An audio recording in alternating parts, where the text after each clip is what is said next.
Esse podcast trata de temas como suicídio e violência. Se você é sensível a algum desses temas, talvez esse programa não seja indicado para você. O podcast é uma produção independente. Os interlocutores e suas opiniões não representam nenhuma instituição. Vestígios é um podcast sobre perícia criminal.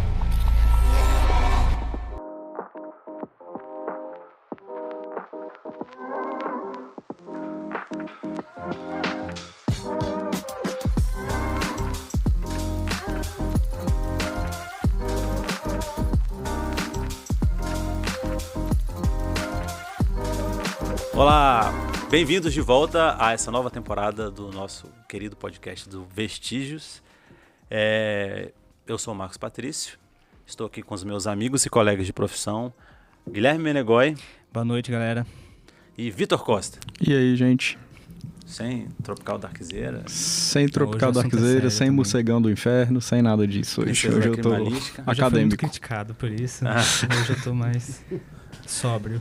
Perfeito. E estamos aqui com um convidado muito especial, dispensa maiores introduções, Ivan Mizanzuki. O Ivan, ele é professor universitário, produtor de podcast, apresentador de podcast. Quando chegou aqui nos podcasts no Brasil, era tudo mato, né? Já tinha um campinho, assim, bem podado. Uma trilha. Já tinha alguma trilha ali, sim. Uma trilha na mata. E é o produtor, criador, apresentador do Projeto Humanos, e em especial do caso Evandro, que é o mais famoso de todas as temporadas, né? A mais famosa de todas as temporadas. E nós aproveitamos que ele veio aqui à cidade para palestrar um pouco para nós e chamamos ele para conversar um pouco aqui com a gente, e ele aceitou, graças a Deus, né? Estamos muito felizes. É uma honra, obrigado por ter me convidado. Que bom. Então, Eu que sou o peixinho aqui pequeno, assim, todo mundo perito e eu só vou falar bobagem. Então... Nada, mas... Gente, o Marcos tá tremendo aqui do lado. Eu tenho que me conter. Já falei para todo mundo. Me segura, que se eu começar a perder a linha, vocês me puxam pra terra. Então, vamos lá. Ivan, eu estava revendo algumas coisas, né, principalmente do caso Evandro, e eu queria que você contasse pra gente, e para quem não é muito aqui do métier, quer dizer, eu posso falar brevemente. Não, faz você. Depois a gente corta tudo isso. Não, tá ótimo. Se você puder contar pra gente, assim, resumidamente, para quem nunca viu falar, o que é o caso Evandro, da onde que veio o seu interesse nisso e como você chegou até aqui, né? A Caso Evandro é sobre um caso de um menino chamado Evandro Ramos Caetano, que tinha 6 anos e 8 meses. No dia 6 de abril de 1992, ele desapareceu, e ele era da cidade de Guaratuba, lá no litoral do Paraná. É uma cidade litorânea, é praia, né? É uma praia bem conhecida ali pro pessoal do Paraná, que é da onde eu sou. Ele desaparece numa segunda-feira. 5 dias depois, no sábado, o corpo dele é encontrado com uma série de mutilações. Ele está com as mãos amputadas, está sem os dedos dos pés, está com o ventre todo aberto, todos os órgãos são retirados, e ele está escalpelado também, está com as roupas do corpo, tá com uma bermuda, né, mais especificamente, e foi encontrado também outros objetos ali perto. Isso aí são detalhes. Por conta da crueldade do estado do corpo, tudo começou a surgir várias teorias, né, do que poderia ter acontecido com o menino. Por trás da investigação estava um grupo de elite da Polícia Civil do Paraná na época, o Grupo Tigre, que é um grupo, fazia parte do grupo anti-sequestros, né? Ela baseado na SWAT. Daí já vem uma das questões, né? Era um grupo de elite, mas não era para homicídios, né? Então, de repente, eles estão com um caso que não é exatamente deles, mas, enfim, eram dos melhores policiais e delegados, investigadores, enfim. Eles vão investigando por cerca de 3 meses, não conseguem chegar muito, muito longe, levantam algumas pistas, assim, mas nada muito concreto. E 3 meses depois, tem um tio desse menino, né, que está muito incomodado com a forma que a polícia está agindo, porque daí acha já que família do prefeito está envolvida no crime, e que a família do prefeito está ligada com a morte do menino e que está ligado com o Grupo Tigre de alguma forma. Então esse tio vai para Curitiba, ele dá uma declaração no Ministério Público lá dizendo que ele acredita que a família do prefeito está envolvida. Esse tio se chama Diógenes. O Ministério Público ouve, toma a declaração dele, leva para a Secretaria de Segurança. A Secretaria de Segurança tem a brilhante ideia de envolver a PM para fazer uma investigação, que as coisas já é bizarra por si só, mas daí dizer que tinha um acordo da PM com o MP na época, enfim. O fato é que foi enviado daí um grupo da P2, da PM na época, para fazer uma, aspas, investigação paralela à do Grupo Tigre, isso em junho, julho, e no início de julho a PM prende 7 pessoas em Guaratuba, algumas delas confessando que mataram um menino.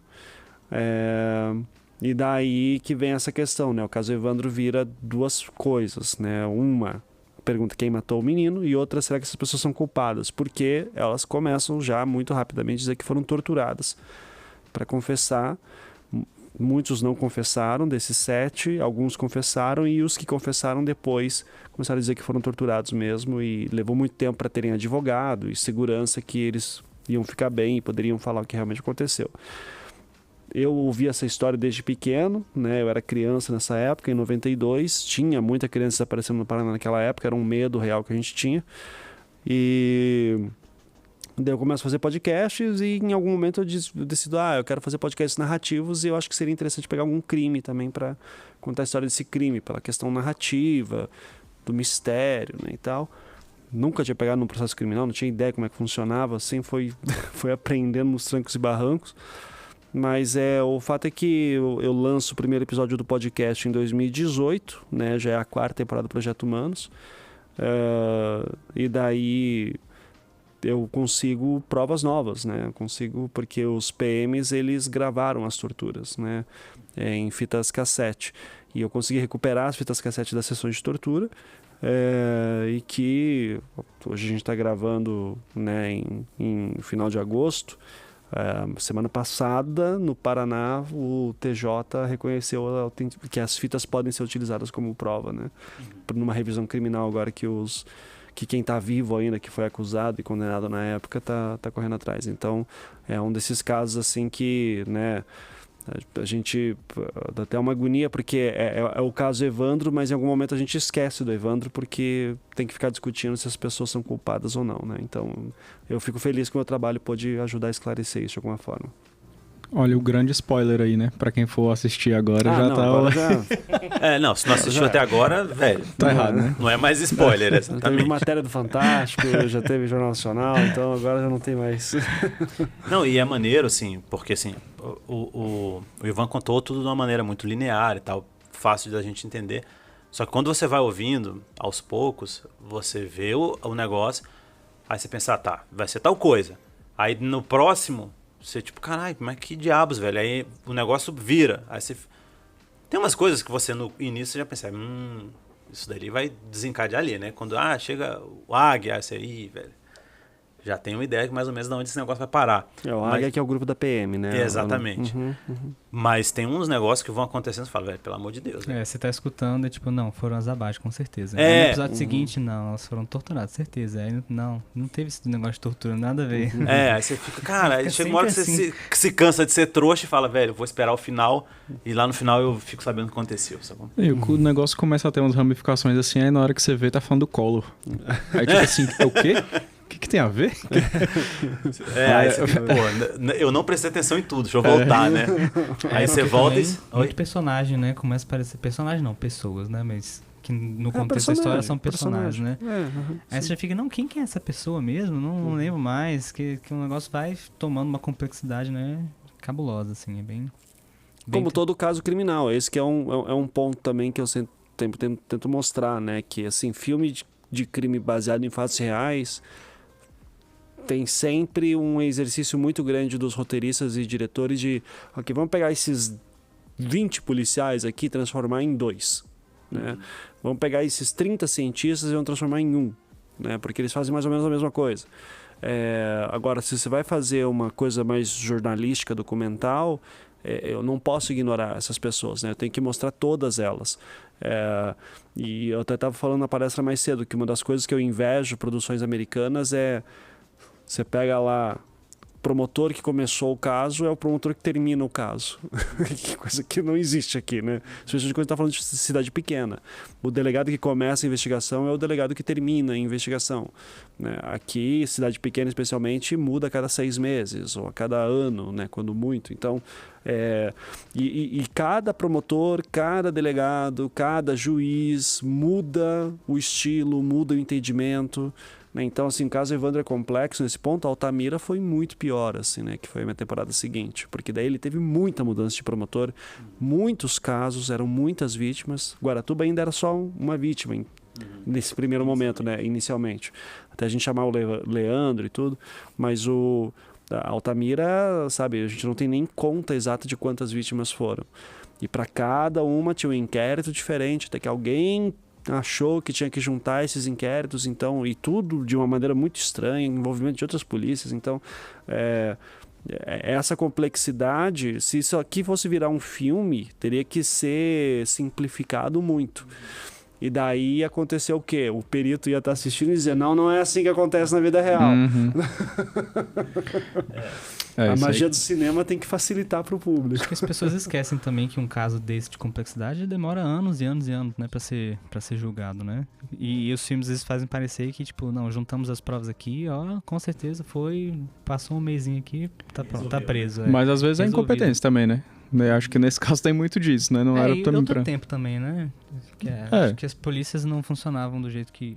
Claro que não funcionavam, né? Do jeito que funcionam hoje. Acho que isso também atrapalha um pouco, né? Não, hoje uma coisa tá mais rápida, tudo. Tem uma rede de comunicação maior, só que você ainda tem tretas de policiais, você ainda tem influência política. Os elementos que tem no caso Evandro, tem até hoje. O que eu acho que existe hoje um maior controle para evitar que chegue nesse ponto. Então, um exemplo que eu sempre dou é um caso de Novo Hamburgo, 2016, ali no Rio Grande do Sul. Foram encontradas 3 crianças mutiladas, foi feito DNA delas, não deu match com nada. Inclusive, tinha suspeita que essa criança podiam não ser brasileiras, né? E daí começou a, mas onde é que vai essa investigação? Para onde que vai? Daí assumiu um delegado substituto, porque o titular saiu de férias. O delegado substituto, de repente, estava lá prendendo umas pessoas. Daí tinha um templo satânico em Novo Hamburgo. O cara se dizia satanista, se dizia mago que fazia trabalhos. Eu lembro desse caso que o portão da chácara tinha um pentagrama. Tinha um pentagrama e tal. Daí foram lá, prenderam o cara. Daí satanistas prenderam as crianças. Aqui. Eu já estava investigando o caso Evandro nessa época, já estava achando estranha essa história. E daí na hora eu já comecei a falar com um jornalista de Novo Hamburgo falando, gente... Na coletiva de imprensa, vocês têm que ir em cima do delegado perguntando como é que chegou nesse cara, que tá estranha essa história. Daí, quando chegou na coletiva lá, começaram a pressionar. Não fui eu, acho que o pessoal já estava ligado disso. Mas em algum momento, daí o delegado fala, é que um profeta da nossa igreja teve uma visão que as crianças foram mortas no templo. Aí, velho. Putz. Cara, o bom de caso real é porque se você visse isso num filme, você vai falar, caralho, velho, quem é o roteirista dessa merda? Essa história é ridícula. Só que é história real. Aí você fica, velho. Sim. Aqui em Brasília a gente tem um exemplo disso, né? Que uma cartomante foi contratada e falou que tinha um vestígio em tal lugar. E aí direcionou a investigação para esse vestígio que depois foi descoberto que foi plantado no local do crime. Mas assim, o que eu fico perguntando nesses casos, assim, especialmente de Novo Hamburgo, aí, eu fico curioso de ver como é que foi o pedido do delegado para o juiz para fazer uma prisão temporária, uma prisão preventiva, com base em quê? Sabe, com suspeita de quê? Porque as crianças foram mortas em ritual satânico. O que está levando a isso, sabe? Só porque as crianças foram esquartejadas e é horrível. Pô, esquartejamento não é uma coisa assim tão, né, assim, incomum a ponto de achar que só pode acontecer em ritual satânico. Com base em quê? Então daí o que acontece? O delegado faz isso, solta os caras ainda ficam presos um bom tempo, que ficaram presos tipo 1 mês, assim, até conseguir. Daí a vida do cara já vai pro cacete, né? Emprego, família, desespero tá lá dentro. Sai. Daí o que aconteceu hoje, anos depois, o delegado substituto está preso. Né? Então, assim, esse tipo de coisa, eu imagino que é mais difícil de acontecer o que aconteceu no caso Evandro. Daí eu lembro muito de conversar com um delegado lá do Paraná, ele falar assim, sabe, Ivan, a coisa que eu acho mais bizarra no caso Evandro é que essa nem seria uma linha de investigação que a gente seguiria hoje em dia. Sabe? Tipo, morte em ritual satânico, pessoas, políticos envolvidos e tal. Mas é uma coisa da época e é tão forte que até hoje tem gente que acredita muito, inclusive no Ministério Público e na polícia. Né? Então, sim. É muito difícil. Não, e existe até um nome pra isso, né? Que é pânico satânico. Pânico satânico, sim. Pra quem for jogador de RPG na década de 90, lembra disso. Aqueles rituais de magia negra em Ouro Preto, que teriam matado uma pessoa. Aí, não, é o pânico satânico, porque é RPG, bebe sangue e joga no cemitério. Que era jogando aquele Vampira Máscara, né? Exatamente, era isso daí. No cemitério, exatamente. E assim, cara, eu não conheço jogadores de Ouro Preto, assim, mas os que eu conheço de Brasília é tudo, cara, menininho... Os nerdola. Nerdola, exatamente, assim como éramos também. E, velho, assim, é uma coisa desconhecida, assim como magia negra, né, entre todas as aspas, é uma coisa desconhecida que bota medo na galera, e você fala, ele ali é praticante de magia negra, porque ele faz, aí você bota uma religião que você queira ali, tipo, geralmente africana, candomblé, aí, então é ele mesmo, não tem como não ser, vamos linchar. É a resposta mais fácil, né? Às vezes a pessoa não tem linha nenhuma de investigação, aí quer muito arranjar um culpado e pronto, vamos nessa onda aí de...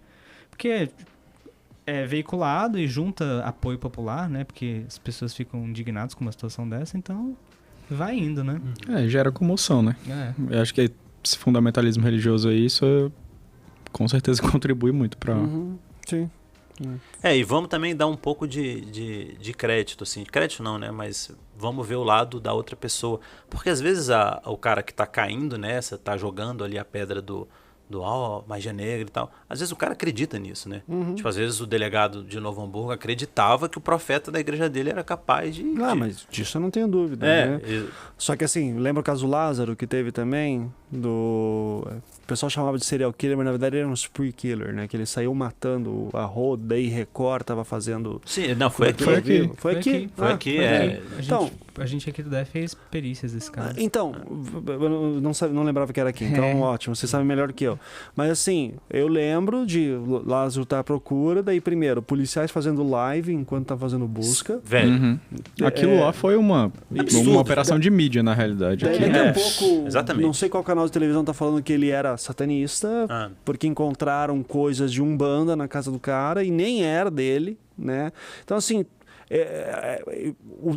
É muito doido que a gente fala da Idade Média como essa grande época das trevas, não sei o quê. Pra mim sempre a Era das Trevas é hoje, sabe? Porque na Idade Média pelo menos não tinha nem acesso à informação. Hoje nós temos acesso à informação e continua. É rápido, assim, acreditar em bruxa, demônio, adorador de demônio. Antigamente eram judeus que eram culpados de matar matando criança, ou mulheres que moravam sozinhas que eram consideradas como bruxas. E hoje em dia é isso. Então essas figuras não saem. Então volte e meia tá aparecendo pra mim alguém mandando uma mensagem, pô, Ivan, aqui na minha cidadezinha, na puta que pariu, tá aparecendo um caso que estão chamando de magia negra. Daí vai lá, é alguém que, de novo, é um crime horrível e alguém tá acreditando que... Existe crimes que são feitos com intenções ritualísticas religiosas? Sim, existem, tá? Geralmente quando é uma pessoa que vive um delírio que acredita nisso. Então isso, em casos de serial killers, são famosos nesse ponto. Agora, acreditar que isso daí é difícil. Existe uma organização, alguém contratou alguém para fazer alguma coisa, daí já começa a ser tanta gente envolvida.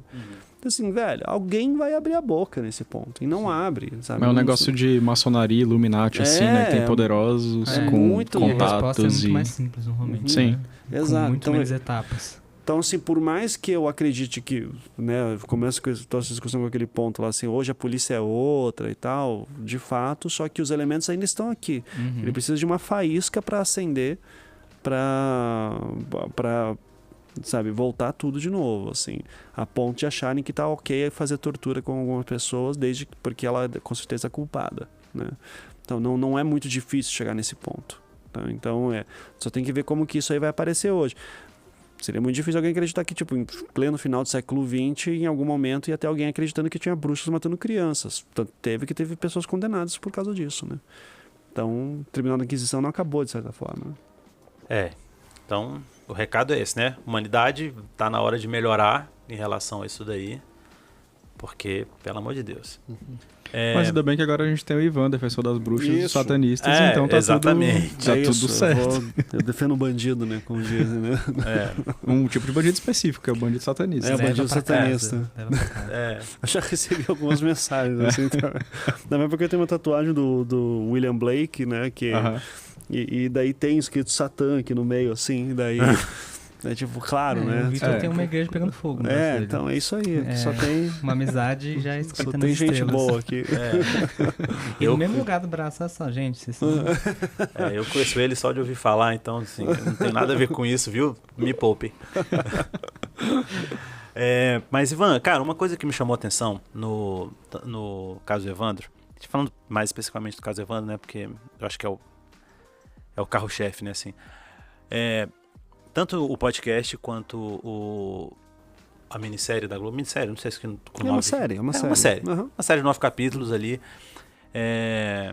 Eles são muito gráficos, assim. A minha irmã, por exemplo, ela começou a assistir e não conseguiu, porque ela falou, cara, pra mim é muita bad vibe e tal, e muito pesado, não quero.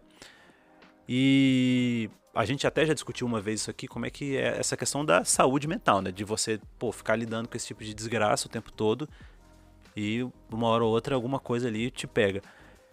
E pra tu, cara, assim, quando tu começou, provavelmente tu não imaginava aonde tu ia parar, né? Como é que tu fez, e assim, como é que foi esse caminho, e à medida que você ia descobrindo, como é que você não ficou, por um lado, nem completamente obcecado pelo caso e, tipo, aqueles loucos que anotam tudo e escrevem na parede? Não, mas eu faço isso, tá? Eu sou meio que obcecado. Aí a sua resposta, fiquei. Beleza, fiquei. Trauma permanente. E como é que você aguentava, assim, tipo, você conseguia desligar disso facilmente, abstrair? Como é que isso funciona pra você? Porque quem escutou o podcast... Dá pra perceber que você mergulhou muito a fundo, assim, né? Então, vivenciou muito desse caso. Não, na introdução que você fez aqui explicando o caso, você citou detalhes, tipo, datas, idades com meses e anos. Sim. Então é muito claro. E assim, ele não tá com anotação, tá, gente? Tá sem nada. A Natália, a jornalista que trabalha comigo, ela diz que eu sou a enciclopédia do caso mesmo, assim, mas é engraçado que eu não sou uma pessoa com uma boa memória, hein? Eu descobri que eu tenho bem essa habilidade de pegar assim, muitas informações mas isso foi com o tempo. Eu fico obcecado, mas não é uma obsessão que sabe, que me tira o sono e fico virando de um lado para o outro. Isso raríssimas vezes aconteceu. Por incrível que pareça, acontece mais quando eu estou num ritmo de trabalho, naquela época, especialmente que eu não tinha filho. Eu sempre gostei muito de trabalhar de madrugada, então daí eu ficava escrevendo e pesquisando até, sei lá, 5, 6 da manhã. Daí eu dizia assim, cara, eu preciso dormir, só que eu ainda tô com, sabe, eu ainda tô na energia, com adrenalina ali e tal. E você quer continuar trabalhando, mas você sabe que você precisa dormir em algum ponto.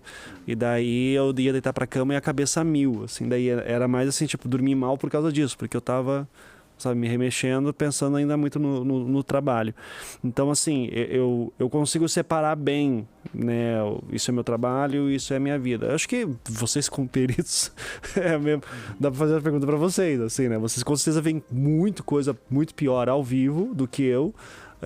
E ainda assim consegue ter uma vida, sabe? Não fica maluco e tal. Eu, atualmente, tô tomando antidepressivo, mas por incrível que pareça, eu precisei tomar antidepressivo por conta de tudo o que... meu filho, toda a experiência da paternidade, tá? A paternidade foi muito mais tensa pra mim, assim, mas também porque envolvendo uma relação da minha esposa. A minha esposa descobriu que é autista depois... Então, o puerpério da minha esposa foi muito difícil. A gravidez foi no meio de uma pandemia. Então, assim, foi tanta tensão pessoal que ali chegou um ponto que eu comecei a ficar meio desligado de tudo e disse assim, tem alguma coisa errada, daí eu fui buscar ajuda, daí fui diagnosticado com depressão. Mas veja, foi muito mais por causa da experiência da paternidade do que do trabalho. Inclusive o trabalho é um grande prazer para mim, assim, eu gosto de, coisa horrível falar isso assim, mas eu gosto de investigar, eu gosto de tipo, putz, tem uma pista ali e tal. Uma coisa que muda para mim hoje, assim, é que já é um ponto que já começa a me atacar um pouco de ansiedade do tipo, que eu não sei como é que é o trabalho de vocês, o meu é assim, ok, descobri uma pista nova, ou um caminho de uma pista nova, preciso falar com fulano de tal, vamos tentar achar o telefone do cara, e daí investiga a rede social, daí acha alguém, daí não responde, daí demora para responder. Então você fica tipo, sei lá, 2-3 semanas assim, esperando um ping de lá, assim, mínimo que seja, e não vem. Então daí você fica, daí eu fico assim, caralho, não vou ter podcast no final do ano, não vou resposta. Então assim, hoje em dia essas coisas me incomodam mais, assim, do que antigamente. Ao mesmo tempo faz parte do trabalho, né, que a gente tenta trazer o máximo de resposta possível. Mas tem dia que eu digo assim, nada mais vai dar certo, vai dar tudo uma merda, assim, porque eu não consigo a resposta do cara. Então, mas é mais assim, tá fora do meu controle, né? As coisas que eu posso resolver, beleza, outras coisas não tenho. Eu defendo de outras pessoas que nunca querem falar. Porque assim, caso de 30 anos atrás, você bate na porta da pessoa, a pessoa já refez a vida dela, daí eu queria falar com você sobre tal coisa que aconteceu 30 anos atrás, mas por que você quer falar isso? Por quê? Não quero falar, sai daqui. Tá? Então... Por sorte, hoje em dia tem gente que conhece meu trabalho e daí acaba virando, o Ivan, legal, gosto de você. Então a fama tem essas... E por outro lado, assim, na jornalista, que você quer falar comigo? Sabe? Então... Mas eu separo bem, assim, eu não tenho... Não é o meu trabalho é uma grande fonte de prazer, assim, eu realmente gosto de... E toda vez que eu descubro algo novo, pra mim é muito boa essa sensação. Eu fico pensando que eu acho que a diferença do nosso trabalho, assim, pelo menos que eu penso, né, é que a gente não tem muito contato com as histórias e com pessoas, em geral. A gente tem contato com pessoas mortas e beleza, ver a cena ali pra mim é uma coisa. E acho que rola muito uma chavinha, assim, de... Tô num local de crime e a liga a chave do perito que tá fazendo um trabalho científico ali e é isso. Quando eu saio dali, meio que beleza, volta. Só que a gente não vai ficar conversando com pessoas... peritos, né, especificamente, gente de outras áreas da polícia, da investigação, sei lá, vão, né? Mas acho que essa diferença é grande, assim, de ficar conversando com as pessoas, de ficar em contato muito próximo com a história ali em si, porque a história a gente até, às vezes, tenta ficar longe dela. Então eu fico pensando que, beleza, a gente vê as coisas ali na realidade e tal, né, cheiro, que acho que história não tem cheiro e cheiro é um negócio que incomoda. Mas... Caraca, eu tenho mais memória de cheiro do que memória visual. Cheiro é um negócio que me afeta. Então acho que tem essa diferença, assim, porque eu fico pensando que mergulhar na história às vezes traz mais impacto do que... Eu tenho um privilégio de poder ficar, sei lá, 1 ano em cima de uma história, uma só, né? De uma investigação só. Então era até uma coisa que eu tava falando com uma delegada uma vez, assim, também. Ela virou assim, virou pra mim, você não tem a impressão que não existe crime perfeito, é só falta de tempo de investigar. E eu tendo a concordar, né? Porque uma coisa que atrapalha muito o trabalho do delegado, das delegadas, enfim, é justamente isso. Tipo, ok, tem esse caso, pega essas informações, já está aumentando a pilha de casos na mesa da pessoa, né? Então, eu poder pegar um caso, mesmo que seja de 30 anos atrás, mas ficar só nele durante 1 ano, ou 2 anos, 3 anos, como foi o caso Evandro, isso me permite avançar na história, mas é porque eu só estou focado nela. Se eu tivesse que fazer 30 histórias ao mesmo tempo, não teria a mesma eficiência que... Né? E isso ainda num curto tempo. Daí prazo para encerrar inquérito, tudo. Ao mesmo tempo eu não tenho o mesmo poder de delegados, né? Então, sim, isso me ajudaria muito quando eu preciso de algumas coisas. Mas, enfim... Né? Eu me lembro, quando eu fui investigador de polícia, uma das sensações mais frustrantes que eu tinha é que o meu chefe passava, né, alguns casos, você vai investigar essa ocorrência, você vai investigar aquela, passava, né, para os investigadores, e teve várias vezes que eu saí, quando eu voltei tinha mais coisa na minha mesa do que quando eu saí, assim. Então você ficava, cara, isso nunca vai acabar, não é possível. E depois você bota a cabeça no lugar e fala, não, beleza, vamos aqui, de 1 em 1 a gente vai resolvendo as coisas, mas Eu entendo isso. Quando a gente recebeu aqui o Leonardo Guedes, né, para falar sobre investigação criminal, que ele também foi investigador por muito tempo, ele tem os métodos, ele é uma coisa quase científica, assim, científica no sentido que a gente conversou com a Isa de ser uma ciência, né, ser um saber. O cara vai nesse rumo, depois no outro, depois no outro, depois no outro, e chega lá, ele vai resolver o negócio e passa para frente, pro próximo. Mas se você não tiver tempo para executar esse processo com começo, meio e fim, tipo, é isso, vira uma cifra ali que vai só abarrotar armário e mais para frente, um dia, quem sabe, se descobre.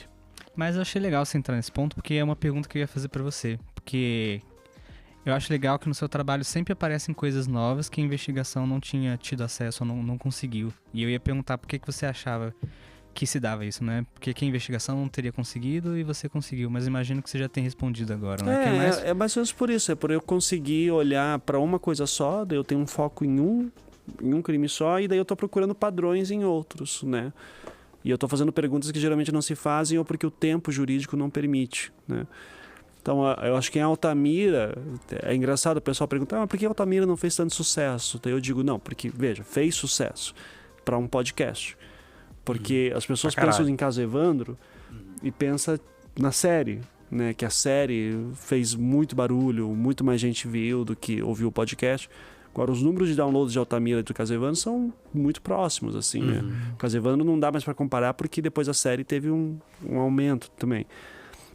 Mas Altamira, a gente conseguiu descobrir coisas muito grandes, do tipo... Tinha um dos casos dos sobreviventes que estava rolando ainda com o verdadeiro culpado como réu, né?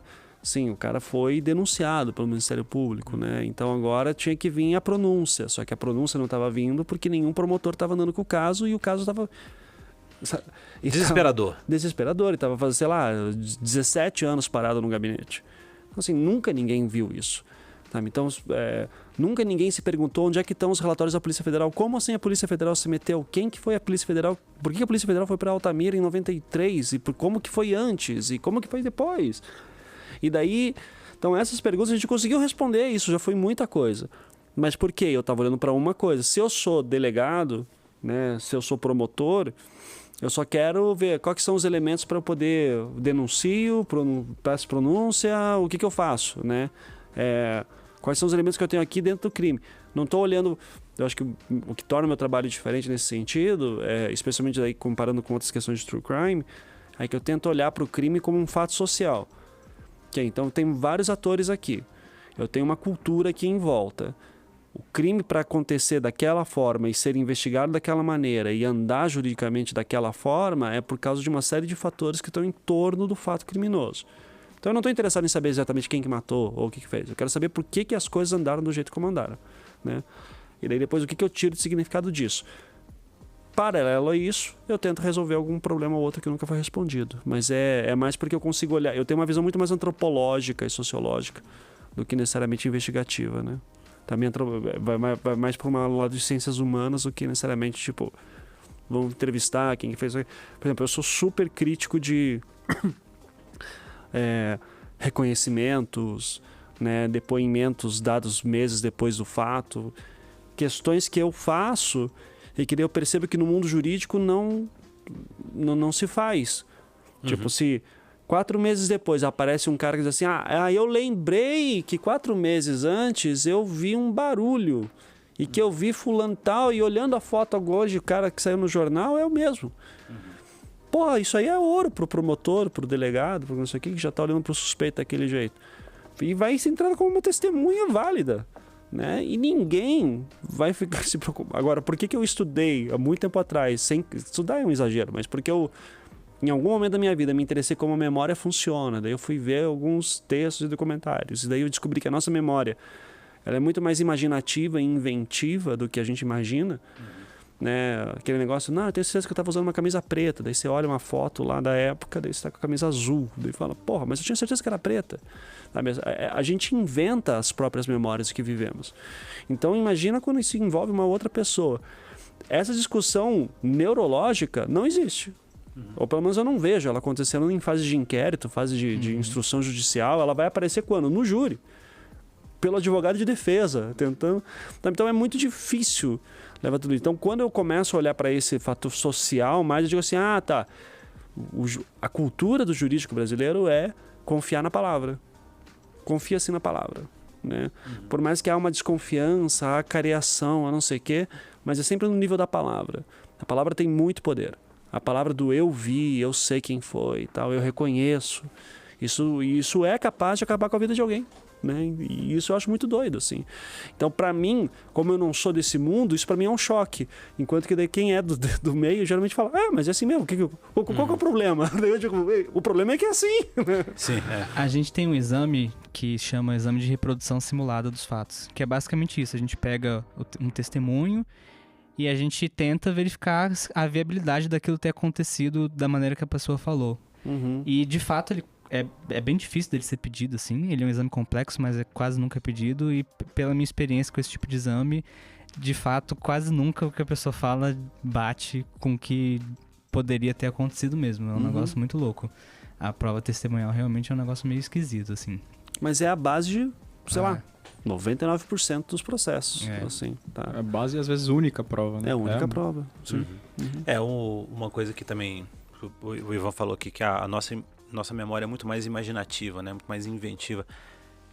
Às vezes é pela questão do que a gente presta atenção, assim. Tipo, a gente está aqui conversando, prestando atenção uns nos outros. No máximo eu presto atenção na gravação, mas o que está acontecendo em volta, a gente não sabe, assim.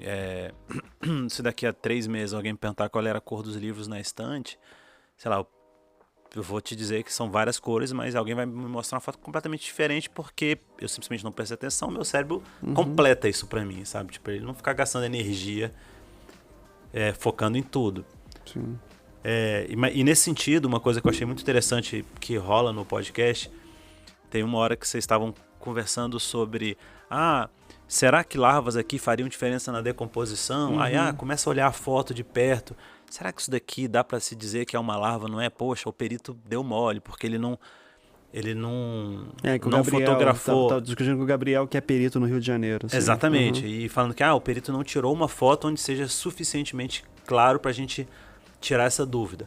E aí teve um perito do Paraná, eu acho que fala, ou nos bastidores, não sei, que ele fala, cara, a gente não sabia que era um caso de repercussão quando a gente fez a perícia pela primeira vez. Então você faz a perícia num modo normal.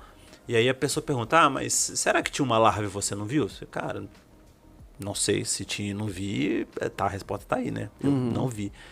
E numa época ainda que o filme fotográfico era muito escasso, hoje você vai no local de MV e tira 500 fotos para examinar o local, e o cara antigamente tinha que fazer o trabalho todo com 36 poses, se fosse uma polícia rica, né? Senão era um rolo de 12 poses e é isso daí. Não, o que eu já ia falar, na polícia, no Instituto de Criminalística do Paraná, na época, a instrução era 3 fotos. Aí. Nossa, no local de crime. Hoje em dia um local básico é 200, 300 fotos fácil, assim, com cadáver. Não, 3 fotos o local, o cadáver e o rosto. É isso. É isso. o que manda o CPP. O que manda o CPP. O cadáver será fotografado na posição em que foi encontrado. Tanto que o perito que faz o local de crime do Evandro, o local da achada, né, do local de crime não, local da achada, né, ele levou bronca do Instituto de Criminalística porque ele usou um rolo inteiro. Aí. Sabe? Então, e daí eu até falei pra ele, por sorte você usou o rolo inteiro, porque toda a informação que a gente tem do corpo no local são através das fotos. Sim. Né? E você imagina que ele não tivesse usado o rolo inteiro, dá essa repercussão toda, provavelmente o chefe dele ia falar, não, ele tirou as fotos que ele julgou necessárias. Se precisasse usar o rolo inteiro, que usasse.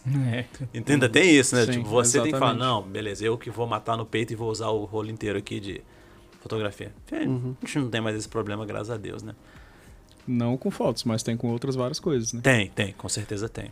Por exemplo, até hoje, meio que a amostra de DNA não é uma coisa ainda à vontade, né? Tipo assim, faça lá o tanto que você quer. Não, tipo, beleza, pode até mandar o tanto que você quer, mas com certeza vai vir uma respostinha pra você lá. Tipo, pô, precisa delimita mesmo? aí, tem certeza? Precisa disso tudo? Tipo, dá pra reduzir um pouquinho? Ainda rola com algumas coisas, então... E sempre fazendo a contraparte, porque trabalhando em laboratório eu vejo muito isso, assim. Muitas vezes a pessoa pede um tanto de coisa, principalmente quando a requisição vem de pessoas não peritas, né? Às vezes uma investigação numa casa, o cara recolhe uma caralhada de objeto, manda pro laboratório e fala, quero saber se tem DNA da vítima nesses objetos todos. Aí você fala, cara, nesses objetos todos, eu vou parar meu laboratório durante uma semana, um mês, que seja, só para esse caso. É isso mesmo que você quer? É tão importante? Na grande maioria das vezes a pessoa fala, não, eu quero saber se tem sangue nessa roupa em específico. Eu mandei todas porque, sei lá, vai que tem outra. Então acaba que... Eu entendo essa parte do pessoal pedir uma certa parcimônia, assim, do que você vai fazer. Não, é porque o Marcos é meu inimigo aqui, a gente... Tá certo, então. Perito de local de crime, perito de laboratório, aí fica na mão ali, faça né? esse trabalho aqui, não quero fazer. Esses dias eu mandei um lençol inteiro pro laboratório e fiquei pensando, nossa, o Marcos vai me matar. Eu falei, não vou ficar fazendo recorte desse lençol, não. O Marcos faz. Não, a gente faz, assim, só... Olha lá, hein? A gente faz tudo que chega pra gente. Mas geralmente eu entro em contato, e já teve vários casos que eu entrei em contato, e o requisitante me falou, não, eu não preciso mais desse exame porque eu já resolvi de outra maneira, assim, assado. Não, sempre rola isso. Exatamente. Até porque, só para situar aqui como é que funciona a nossa dinâmica aqui, geralmente o perito que faz o exame de local, ele requisita exames para várias sessões internas para tirar dúvidas. Isso daqui é uma droga? Esse pó branco é uma droga? É um veneno? É alguma outra coisa? Ou é sal? Essa mancha aqui é uma mancha de sangue? É uma mancha de sêmen? É uma mancha de saliva? E aí, depois que ele tem todas as respostas, ele formula o laudo dele, e esse laudo ele vai completo para dar a possibilidade desse perito tirar uma conclusão mais robusta. E do nosso lado, do laboratório, a gente recebe a peça, né? O objeto. E às vezes ele tira aquela dúvida, sei lá, vendo um vídeo. Ele coletou um vídeo no local, viu que aquilo ali realmente é um sangue que é advindo de um ferimento. Então ele já pensa, tudo bem, não preciso de que todas as amostras sejam identificadas como sangue, identifica uma aí pra mim, tá bom, só pra eu saber se essa trilha toda é. Feito parênteses aqui, podemos seguir. Não, sem inimizades. Não, tá ótimo. Sem brigas. Não, somos amigos de novo. Pronto. Exatamente. Pô, que bom. Só um segundo. Pronto. Não. Deixa eu ver. Eu tenho várias anotações que eu preciso me situar aqui, né? Porque... uma coisa que eu achei interessante, assim, que você falou aqui do local de crime, quer ver? Tá. Uma coisa interessante do caso Evandro, que eu achei muito legal e puxando um pouco a sardinha pra perícia, né? É que você fala que, tipo, não... Primeiro, né? Que se ele foi morto no local diverso de onde ele foi encontrado, que é o que se imagina, não teve perícia nesse local. E mal teve perícia no local onde foi encontrado, né? A perícia é bem sucinta. E, inclusive tem umas questões de um chinelo que apareceu depois, e aí por algum motivo o cara resolveu jogar o chinelo do outro lado do rio, o chinelo caiu no rio. Polícia na década de 90. Assim, eu acho que é legal, isso eu vou explicar depois na temporada do Leandro Bossi, tá? Mas isso daí porque eu tive que, falando da questão social, né? Da antropologia, da cultura desse lugar. Porque uma coisa que eu sempre quero saber, mas por que as coisas são assim? Por que são feitas dessa forma? Porque vocês não têm um protocolo de como que os peritos trabalham em 1992, em 1993, em 1994. Porque cada perito vai trabalhar de um jeito diferente, etc. Daí eu descobri o seguinte: o perito, o Antônio Lipinski, que foi fazer o do Evandro, naquela época, em teoria, existia um instituto de criminalística em Paranaguá, tá? Que é no litoral do Paraná, então ele que atendia todo o litoral. Só que, especificamente em 1992, no período, aliás, era um instituto que existia desde a década de 70. Daí, em 1990 ele fechou, em 1991 ele fechou, coisa assim, e ficou fechado até 95. Então, toda a ocorrência que tinha no litoral tinha que vir perito da capital. Curitiba para litoral é 1 hora, de 1 a 2 horas, dependendo da cidade que você vai. O Lipinski, ele era, eu não quero falar uma bobagem agora, mas assim, vamos dizer que ele é de patrimônio, tá? Ele tá de plantão no sábado de manhã, toca o telefone 8 da manhã lá na central e diz, teve uma fuga de presos aqui em Paranaguá. Quem que tá de plantão? Fulano tá, beleza. Acho que até, inclusive, já tinham avisado antes, só que daí caiu na mão dele, porque o perito anterior não foi, daí foda-se, então vou. Pega o motorista e vai. Chega 8 da manhã, chega lá 9 e pouco em Paranaguá, tira foto, cadeado, que não sei o que. Daí ele tá lá em Paranaguá, recebe chamada no rádio. Em Antonina, do lado. Teve aqui uma maternidade que roubaram alguma coisa. Daí, beleza, vou lá. Tira foto, vou lá. Daí toca a rádio, não tem celular, né? Rádio. Encontraram um corpo em Guaratuba. Quem que tá lá? O Lipinski. Não é localista de morte, né? Mas vai. Daí vai pra lá. Então, assim, dadas essas condições da época, você vai ver que o laudo que o Lipinski faz não é um laudo ruim. O que ele faz ele fotografa, ele faz o croquis, ele pega as medidas da melhor forma que ele pode, só que ele não conhece a cidade, isso é um problema. Porque daí você vai perguntar para ele, tá, mas essa avenida aqui, que vocês estão falando que é a Avenida das Araucárias, se eu chegar lá em Guaratuba, você vai perguntar para as pessoas onde é que foi encontrado o corpo do Evandro. Todo mundo fala, na Avenida das Palmeiras. Daí você vai procurar no mapa, não existe a Avenida das Palmeiras. Daí você fala assim, que Avenida das Palmeiras é? Daí os locais te avisam.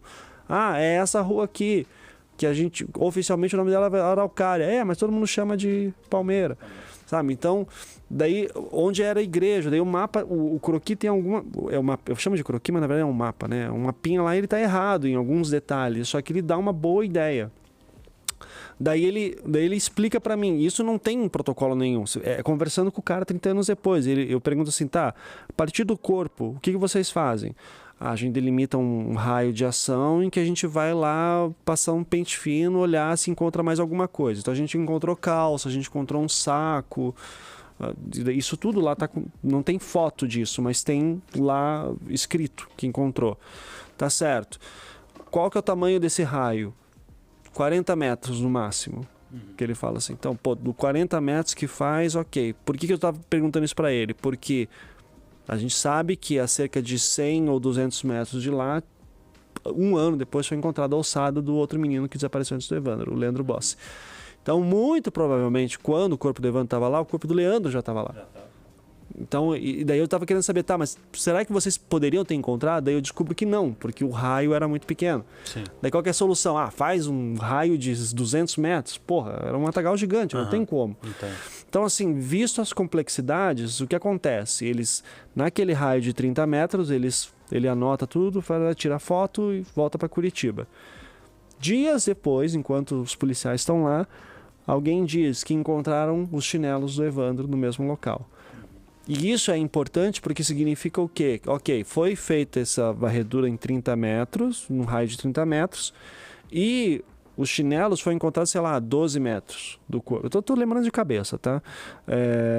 Do local onde o corpo estava. Foi, em teoria, passaram por aquela área e não encontraram esses chinelos, e agora encontraram. Então, significa que o ofensor voltou e jogou os chinelos lá.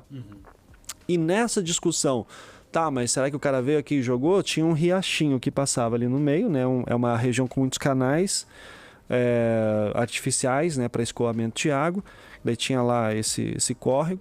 E daí rolou uma discussão entre um delegado e dois policiais, assim, do tipo, tá, mas eu acho que o cara entrou aqui e jogou. Daí o outro falou assim, não, eu acho que ele jogou do outro lado. Daí o delegado diz, não, eu acho que não dá para jogar, ou eu acho que dá para jogar, quer ver? Daí ele pega um dos chinelos e joga. E daí o chinelo cai na água e torna-se inutilizável para fazer análise. É essa a história? É essa a história. É sinistro, né, velho? Porque nos chinelos caiu. Tipo assim, eu vou tentar um negócio aqui, perdi um vestígio. E tenta com um vestígio. Tenta com o vestígio. Pega o próprio vestígio. Outra coisa. Já joga uma pedra, um toco. Não, joga com chinelo, né? Joga com chinelo, exato. Então assim... Mas daí, assim, você vai ver a análise do que foi feito no outro chinelo, que ficou bom. Tem uma furação aqui, tem não sei o que, tu não encontrou nada. Provavelmente ia dar no mesmo no outro, sabe? Sim, não encontrou nada. Verdade. Sabe? Porque até a delegada falou assim, olha, o que me impressionou é que aquele chinelo parecia que que era novo, parecia novo. Parecia que ele tinha sido lavado. Provavelmente foi lavado. Sim. Tá? Agora, coisas assim que, por muito tempo, eu como leigo, achava que foi a grande cagada, né? Que foi... Perto do corpo do Evandro foi encontrada a chave. Daí, de novo, polícia década de 90. Eles pegaram ali, encontraram a chave perto do corpo. Daí, Essa aqui é a chave da casa. Daí, sei lá, tipo, por algum motivo aquela chave foi parar na mão da PM. E a PM chegou pros pais do Evandro e disse, ó, aqui é a chave da casa de volta. E daí eu fiquei assim, mas... E não tem foto da chave, não tem nada. Assim, a gente não sabe exatamente como que foi parar essa chave ali, em que lugar que estava, a gente não sabe dizer. Mas daí eu falava assim, porra, podia tentar tirar a impressão digital dessa chave, porque é metal, podia não sei o quê. Daí conversando com o pessoal hoje, lá na Polícia Científica, no Paraná, eu dizendo, não ia dar exatamente, ia ser bem difícil. Sim, mas ia tentar. É aí que tá, dava para tentar. Sim. Mas assim, o que me mostra isso é que assim, coisas que para mim, porque eu vejo muito filme, que parecem, não, pega a chave ali, já grafita essa porra toda, já tenta achar tudo. Talvez não desse o resultado que a gente espera, né? E então o pessoal já como assim, já é o nojentésimo caso que o cara tá pegando naquele mês, ou naquela semana. Ou no mesmo plantão, né? No mesmo plantão, eu disse, foda-se. Tanto que é uma coisa de... Eu vi que era comum acontecer isso em ossada. Tipo, uma ossada. Tipo, o que eu vou pegar com a ossada? Não vai ter nada. Nem faz laudo. Cadáver de decomposição também, que era o caso, aí também é esse estilo, né? Também. É um podrão. O que dá pra fazer aqui? Então... E isso aí não é só da polícia da década de 90, não. A polícia de 2023 também é super comum de a gente chegar, a gente achou isso aqui, tava dado o cadáver, toma aqui pra você. Tem alguém lá no local com o negócio na mão, assim, tipo, aqui, pega. Pega arma de fogo, pega coisas assim super importantes. Às vezes, no local de suicídio, pega a carta. Tinha essa carta aqui do lado dele. Não, às vezes você chega no local já não existe mais, porque a pessoa foi lá, aí... não, tinha uma carta aqui, a carta é importante, vamos levar para aprender, então. E aí deixa o local lá. Tipo, tá, e aí, não era vestígio aquilo lá? Não era pra eu vir fazer a perícia? Mas... Então percebe que todas essas questões, quando você coloca todos esses elementos, você percebe que assim, foi feito em certas coisas, foi feito o que era possível naquela época. O laudo da ossada do Leandro, por exemplo, é um bom laudo para uma ossada naquela época, tá? Porque os caras tiveram cuidado de medir todos os ossos, sabe?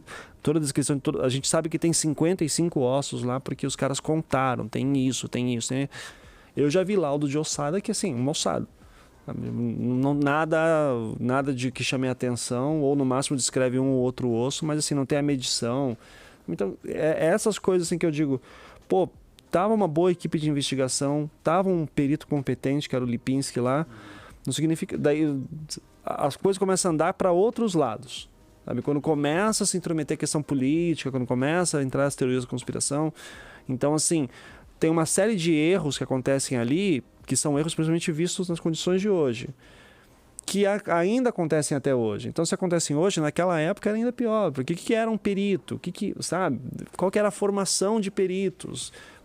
O cara era de patrimônio, no fim das contas estava fazendo lá local de morte, o local de crime, estava fazendo o que dava para fazer pela condição que tinha na época. Então... E era uma época muito Charles Bronson, assim, também, né? A gente estava conversando ontem sobre policial Charles Bronson. Era muito isso também. Então, era muito o delegado, o investigador que tinha que fazer a coisa na força bruta, que ia fazer o cara falar. Eu já ouvi, assim, de policial antigo dizer, olha, eu peguei aquele cara e eu fui duro com ele, não sei se você tá me entendendo. Daí eu falei, eu entendi. Nossa. Daí ele falou assim, e o cara não confessou, então para mim ele é inocente.